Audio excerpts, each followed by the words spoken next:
Hey guys, how are you doing? Henry here, and in this video I'm gonna tell you exactly how I went from being an unemployed graduate, a homeless unemployed graduate, to running my own business.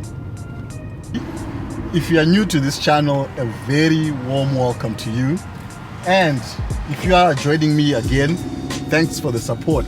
Let's do it. You guys, you know that on this channel, my passion is to inspire you to reach your personal and career goals by sharing some of the lessons, that I got along the way. I graduated in 2010 with a Bachelor's of Laws degree in one of the universities in the city. And what then happened is that I got a position to work as a research and teaching associate in 2011 at the same university. So that was tutoring and research. However, like everyone else, my goal or my desire was to actually work in corporate. That's what I thought, should be my way, just working in corporate. So what then happened is that associate position actually there was an option to renew it at the end of 2011, but I chose not to because I'd gotten another opportunity in another company to work as a business analyst in corporate, basically. So I wasn't going to do law, but I was going to be a business analyst, and I took that opportunity. So that was 2011, but what happened is that I actually didn't finish that because it ended up that it wasn't for me. So I only lasted about 1.5 months in that place, and I went on to start looking for work. I think I actually landed a pro bono position. Actually, it was a volunteer position in some other legal institution because I thought, I did a legal degree, so I need to go back to law, right?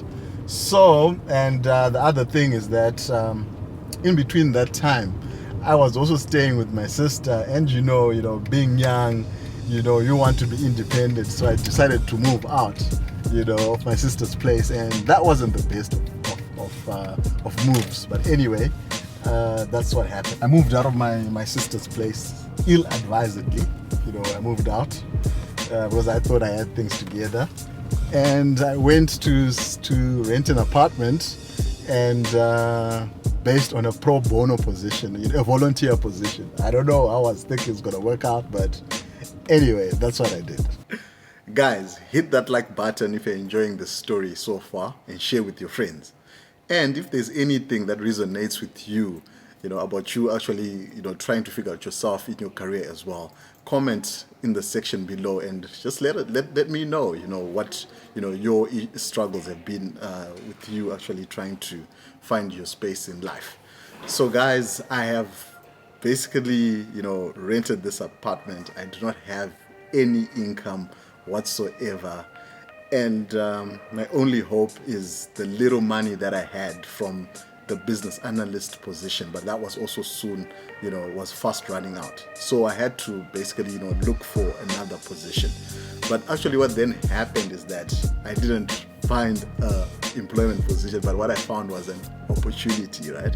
An opportunity to run my own business. So I got into this, marketing company, which was basically, assisting young people or mentoring young people so that they could actually run their own business. So it was a sales and marketing company. So we'd go out there, do some sales, early morning. So, but the thing, it didn't really solve my money issue because, there was no fixed salary. So this was on commissions. They didn't even call them commissions, but it was, part of what you make, of what you sell. So initially when I started, we were doing this campaign which was opening credit accounts, store accounts, your retail store credit accounts. So what would happen is that if you actually sell one account, you get a portion, from that actual amount that you've actually sold. So we'd do that. So the issue it then meant that the income was not stable. So I couldn't actually continue, renting where I was renting. So I had to move out. So this is where the homelessness started, guys. So I had to stay with my friends. I was going from place to place, for a year, because I actually worked in this place for a year. And it was a hectic place. It was a hectic place. I mean, you would get there at 6 a.m. in the morning, and you'd basically spend the whole day out in the field doing business to business marketing. I mean, you'd approach people in the store. Hello, sir, how are you doing? You know, have you heard about this promotion today? And whatever it is, and you'd get them to open up an account on the spot. So it was high intensity. Then we had to go back to the office, and the day continued up until probably 7 p.m. or around 6:30 p.m. where we had to go home. But it was an exciting, thing, because I mean, you're a young guy, you're fresh out of school. There's this prospect of running your own business, so you keep on pushing and you keep on going. However, it was tough, guys. Man, we would walk, from place to place, and I didn't have even enough money for food. So I distinctively remember when we would go into one of the retail shops, we would go into the cafeteria where the staff actually have their food. And I remember some of the guys I used to work with, would have some tea, right? And would put a lot of cremora. It's like this milk powder, sweet milk powder, and a lot of sugar, so that at least you can have some energy, because we didn't really have money, to buy food and stuff. Because I mean, sometimes you're getting paid, sometimes you don't get paid because you don't sell anything. So it was hectic, guys, and I was losing weight. It was just crazy. But the environment was pumped up, because you get into the office at 6 a.m. and the music is already blasting, man. They called it the atmosphere. So in the atmosphere, there was no negativity. Everyone was excited, man. You'd leave your problems at home, and man, it was a good time. But still, it was crazy.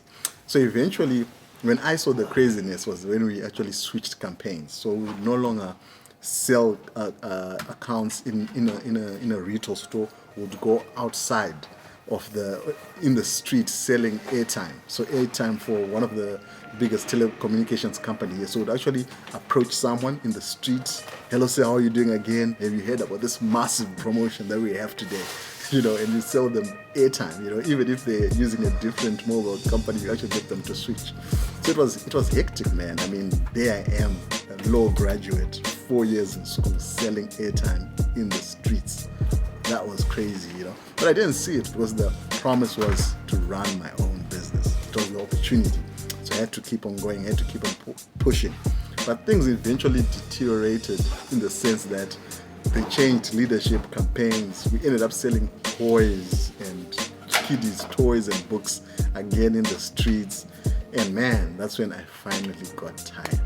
But I think the issue with me is that, I'm a resilient person. So this was after a year, guys. Imagine, I finally got tired after a year, which is actually crazy. That's when I realized, man, this thing ain't going nowhere. I mean, the companies eventually also went down and whatever it is. But I stopped working there after a year. I stopped pursuing this thing, and I had to go back to the drawing board. And I just remember, staying with one of my friends, and I was just despondent. I mean, you have invested 1 year of your life in this thing, and it hasn't worked. So I was despondent, and I was just feeling obviously like a failure, But I just had to get back on it. I just couldn't, feel depressed, continue feeling depressed. I just had to get back on it.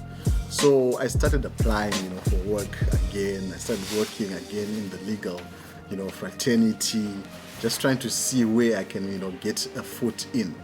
So I finally managed to get work in one of the actually employment law companies, which is the field I'm currently at now. And I got to work there, and I actually worked there for about 2.5 years. So guys, remember, my passion was always to run a business, but I didn't know what business to run. But working at this company gave me the opportunity to actually get a business idea, to actually see what business I could actually do and execute well. But the only reason that I could actually do this is that that I had to have a good attitude when I was working at this place. Other people came and went, and they had a bad attitude. The place wasn't great, because stuff eventually happened there, and it was all crazy. The business eventually had to go under. But the thing is, I took that opportunity to learn from my boss. I had to learn what exactly he did to get this business to run. And I wasn't there just to learn and take. I really was there for the long run, but that didn't end up happening. And I really got that business idea. So the important thing, guys, is that not only did I get a business idea, I got how to work the business idea. But some of us, or maybe you can be feeling like this, you want to run your own business, you want to be in your own ministry, but do you know what it takes to run that kind of business? Do you know how to get clients? Do you know how to get paid, how to secure your payment? Do you know how to manage people in that field? And this is where working for someone else can be a benefit. So I once read somewhere where it says that working for someone is like going to school or university for running your own business and not having to pay for it. You actually get paid. So there's nothing wrong, guys, for actually working with someone and getting the experience that you need. But again, when you go out there, how are you going to, serve customers? How are you even going to get, how are you going to serve them? How are you even going to get the customers? So that is how I did it, guys. So I ended up working for this place for 3.5 years. And I eventually, managed to set up my own company. So there'll be more of that in other, in other stories as well. Thank you guys for watching. And again, if you haven't subscribed, hit that subscribe button, guys, so that we can grow together. And because I've got so much to share with you. Love you guys. God bless, and see you on the next video. Cheers.